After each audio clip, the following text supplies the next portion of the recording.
रमन सहगल ने लिखा है, do we need to practise relive action method repeatedly if we want to erase our repeated thought action memory। लिखते हैं कि क्या हमें अपने कृत्यों को पुनरावृत्ति में जीने की जो अभ्यास की प्रक्रिया है उसको अपनाना चाहिए, ताकि जो स्मृति बन गई है उन बार बार घटे हुए कृत्यों और विचारों के माध्यम से उसे मिटाया जा सके। मूल बात है किसी बात को समझना। रिलिविंग जैसी कोई चीज तो होती नहीं, जो हुआ सो हुआ, अब उसको दोबारा जीना नहीं संभव है। हम सम्मोहन में, हिप्नोसिस में ऐसे प्रयोग करते हैं, हिप्नोथेरेपी में वो कभी कारगर होते हैं, उनका अपना लाभ मिल जाता है सीकर को, वहां तक वो बात ठीक है। लेकिन हम सीधे रास्ते भी जा सकते हैं। जीवन में जो भी किया, जीवन में जो भी हमारे माध्यम से घटा, उस पर हम एक दृष्टिपात कर सकते हैं।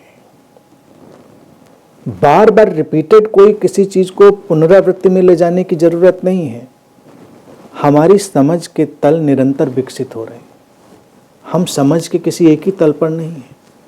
हम कल जहां पर थे उससे आगे जा चुके हैं, हम सुबह जहां थे उससे आगे जा चुके हैं। ये सेशन जब शुरू हुआ तो समझ का जो तल था हम उससे आगे जा चुके हैं। जैसे ये धरती घूम रही है अपनी धुरी पर या ये अंतरिक्ष में, ऐसे ही हमारी समझ भी हमारे अंतर आकाश में लगातार आगे आगे जा रही है।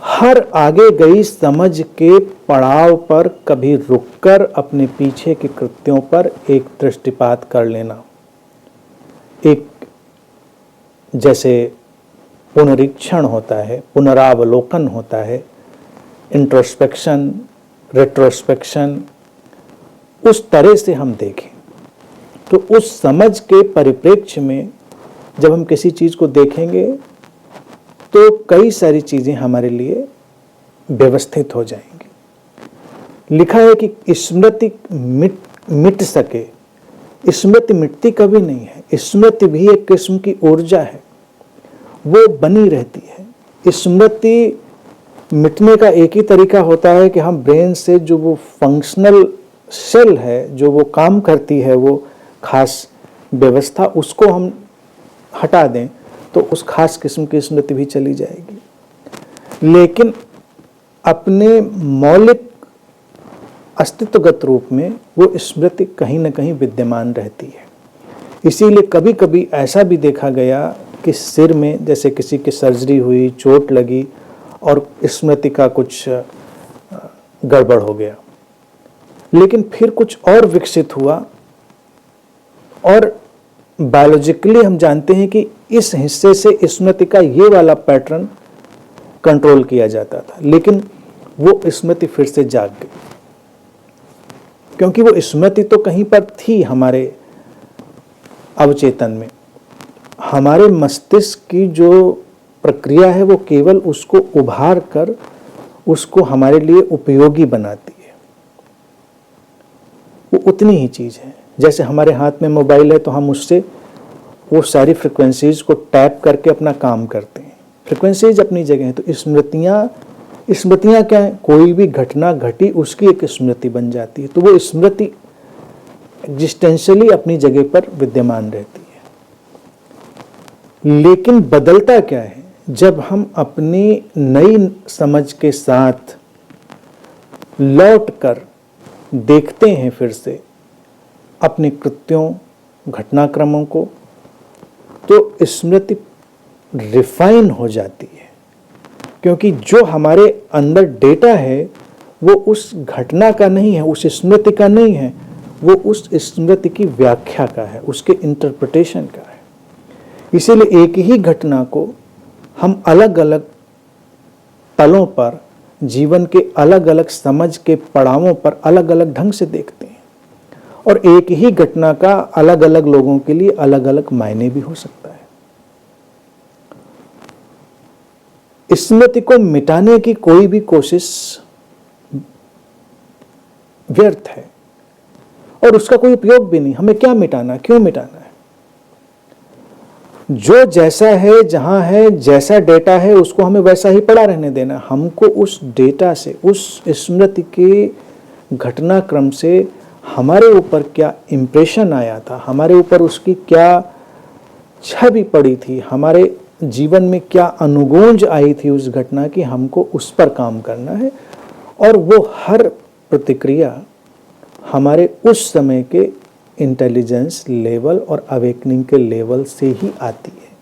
तो ये एक आवश्यक चीज़ है। भारत में देखिए, इसी बात के अलग कोण के लिए भारत में एक पाठ की परंपरा डाली गई कि हम जो सद्गुरुओं के वचन हैं या जो शास्त्र हैं उनका निरंतर पाठ करते हैं। अब सोचने वाली बात है, पाठ क्या रोज रोज आप वही किताब खोल के, वही गीता, वही उपनिषद, वही खोल खोल के रोज आप पढ़े जा रहे हैं, उससे क्या होने वाला है? उससे कुछ अलग नहीं होने वाला है। आप उसको एक मैकेनिकल एक्टिविटी बना लेंगे तो मैकेनिकल बन के रह जाएगी। आपको लगेगा अच्छा ये पूजा का ढंग है तो अब हमको खोलना है ये किताब, पढ़ा और ख़त्म कर दिया। कई लोग ऐसे ही मंत्र पढ़ते हैं, जल्दी है, जाना है, खोला दुर्गा सप्तशती खोली या जो भी खोली किताब, गीता खोली, उदाहरण तो तमामों आप ले लीजिए, टक टक टक टक टक टक पढ़ा, ख़त्म। अब काहे को पढ़ा, क्यों पढ़ा? उनको नहीं पता। उनको लगता है ये धार्मिक काम था, पूजा थी और बहुत ज़रूरी था इसको पढ़ना, इसलिए पढ़ दिया। इसलिए नहीं भारत में प्रिस्क्राइब था। भारत में प्रिस्क्राइब था मनोयोग से, पूरी सजगता से, तत्परता से, समझने की अभिलाषा से आप उन वचनों को फिर पढ़िए, फिर पढ़िए। उनके भीतर जो छुपा हुआ अर्थ है वो कभी अचानक हमारे अंदर क्लिक करके जाग जाता है। और पहले आपने पढ़ा तो आपके अंदर अपनी समझ थी, बाद में पढ़ा तो और समझ थी। इसीलिए सीकर्स को मैं एक चीज़ बहुत प्रिस्क्राइब करता हूँ, हालांकि बड़ा मुश्किल है और आजकल के सोशल मीडिया के एज में और इंटरनेट की एज में तो और भी डिफ़िकल्ट है, लेकिन मैंने हमेशा सीकर्स को एक चीज़ प्रिस्क्राइब करी कि अगर तुमको सचमुच में कुछ जानना है, सचमुच में अवेकनिंग तक जाना है, तो स्पिरिचुअल लिटरेचर मत पढ़ो। जितना स्पिरिचुअल लिटरेचर पढ़ोगे उतने कंफ्यूज हो जाओगे, उतने डिरेल्ड हो जाओगे। तो लोगों को लगता है ऐसा कैसे, पढ़ने से तो ज्ञान आएगा। ज्ञान नहीं आता। तुम्हारी जो समझ होती है, तुम्हारा जो इंटेलिजेंस का लेवल होता है, उस समय तुम जब उससे कोई चीज़ पढ़ लेते हो तो तुम्हारे ऊपर पहला इंप्रेशन पड़ जाता है, पहली छाप पड़ जाती है। और पहली छाप को फिर मिटाना बड़ा मुश्किल हो जाता है। पहली छाप को मिटाना बहुत मुश्किल हो जाता है। तो मैं इसीलिए उसको रोकता हूं कि मत करो ऐसा। छाप तुम्हारे अंदर आए तो प्रभावशाली हो, महत्वपूर्ण हो। इसी तरह से ये जो स्मृतियां हैं, वो स्मृतियां भी इस तरह से ही काम करती हैं कि उस समय की तुम्हारी अवस्था के अनुसार उनकी एक छाप, उनका एक इम्प्रेशन पड़ गया है तुम्हारे अंदर। तो अब ये कोई मेथड नहीं लेना है कि रोज रिपीटेड मेमोरी या एक्शन या विजुअलाइजेशन से उनको हमें रेक्टिफाई करना है, उससे कुछ नहीं होने वाला। अपना इंटेलिजेंस लेवल, अपना अवेयरनेस लेवल बदलना है, अवेकनिंग का लेवल बदलना है। साधना में जाओ, ध्यान में बैठो, शांत रहो, मौन में डूबो, और जब ज़्यादा स्थिर, ज़्यादा शांत, ज़्यादा ठहरे हुए अनुभव करो, तब फिर लौटकर अपनी उस घटनाक्रम को देखो, तब वहाँ से फिर कोई और अंतर्दृष्टि आएगी। हर अंतर्दृष्टि अलग अलग तलों से हमारे ऊपर आएगी। तो स्मृति को मिटाना नहीं है, उसको पड़ा रहने देना है अपनी जगह पर। उसकी व्याख्याओं को, उसके इंटरप्रिटेशन को हमको अपनी समझ के साथ, सचेतनता के साथ परिमार्जित करना है। उनको दूसरे शब्दों में कहा जाए तो शुद्ध करना है। बस स्मृतियाँ या अशुद्ध होती हैं या शुद्ध होती हैं। अशुद्ध स्मृतियाँ पीड़ित करती हैं और शुद्ध स्मृतियाँ हमें जागृत करती हैं, हमें अंतर्दृष्टि देती हैं, बाकी स्मृतियाँ रहती हैं।